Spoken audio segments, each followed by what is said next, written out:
அநேக ஆசீர்வாதங்கள். நம்முடைய ஆத்மா அது செழிக்கும். அது சங்கீதம் 27:16 நாம் பார்க்கும் பொழுது கர்த்தருக்கு காத்திருக்கிறவர்களுடைய இருதயம் ஸ்திரப்படும் என்று சொல்லி பார்க்கிறோம். இன்னைக்கு நாம் அநேக தற்கொலைகள் பண்ணிக் கொள்கிறதையும், தடுமாறி கொண்டிருக்கிறதும், பிரிகிறதையும், பிரச்சனைகள் மத்தியில் இருக்கிறதையும் பார்க்க காரணம் என்னவென்றால் அந்த இருதயங்கள் ஸ்திரப்படுகிறது, அந்த இருதயங்கள் பலப்படுகிறது. ஆனால் நாம் ஆண்டவருடைய சமூகத்தில் காத்திருக்கும் பொழுது நம்முடைய இருதயம் ஸ்திரப்படுகிறது, பலப்படுகிறது. வாழ்ந்திருக்கவும் தாழ்ந்திருக்கவும் எல்லாவற்றிலும் மனரமியமாயிருக்கும் அது நமக்கு கற்றுக்கொடுக்கிறது.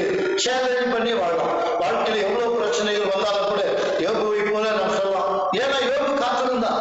பிள்ளைகளுக்காக அதிகால வேலையில எழுந்து அவருடைய சமூகத்தில் அவர் காத்திருந்தான், பிள்ளைகளுடைய பரிசுத்தத்துக்காக. காரணம் என்ன? அவருடைய வழி நாள்தோறும் அவர் ஆண்டவருடைய சமூகத்தில் காத்திருக்கிறோம். அதனால்தான் சில வாழ்க்கையில் எவ்வளவு போராட்டங்கள் வந்தாலும் அவருடைய இருதயம் இஷ்டப்பட்டிருந்தது, பலப்பட்டிருந்தது.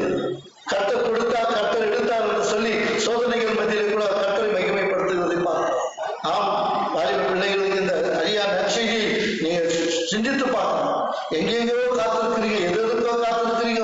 பாவமான இடங்கள், அக்கிரமான இடங்களிலே காத்திருக்கிறதை பார்க்கிறோம். அநேகர் இன்றைக்கு சினிமா தியேட்டர்களை காத்திருக்கிறதை பார்க்கிறோம். பலவிதமான துன்மார்க்கமான இடங்களிலே காத்திருக்கிறதை பார்க்கிறோம். ஆனால் நம்முடைய ஆவி, ஆத்மா, சரீரம், தன்னுடைய வாழ்க்கைக்கு அதெல்லாம் பிரயோஜனமற்றது. அதெல்லாம் வாழ்க்கைக்கு பிரயோஜனமற்றது. எல்லாம் மாயை, எல்லாம் மாயை. ஆனால் ஆண்டவருடைய சமூகத்தில் காத்திருக்கும் பொழுது ஆண்டவர் உங்கள் மேல் பிரியமா இருக்கிறார். ஆண்டவருடைய சமூகத்தில் காத்திருக்கும் பொழுது ஆண்டவருக்கு நீங்கள் நல்லவராக இருக்கிறீர்கள்.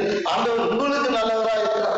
ஆண்டவருடைய சமூகத்தில் காத்திருக்கும் பொழுது ஆண்டவர் உங்களுக்கு ஒரு புது பலனை கொடுத்து கழுகை போல உயர அடையும்படி செய்கிறார். நீங்கள் ஓடினாலும் நிலைப்படுகிறீர்களே, நடந்தாலும் சோர்வு அடைகிறீர்களே.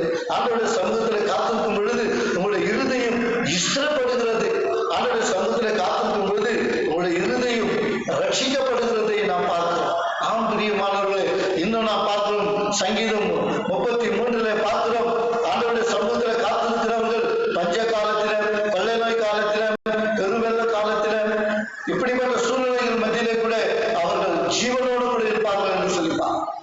ஆண்டவருடைய சமூகத்தில் காத்திருக்கிறவர்கள் பஞ்ச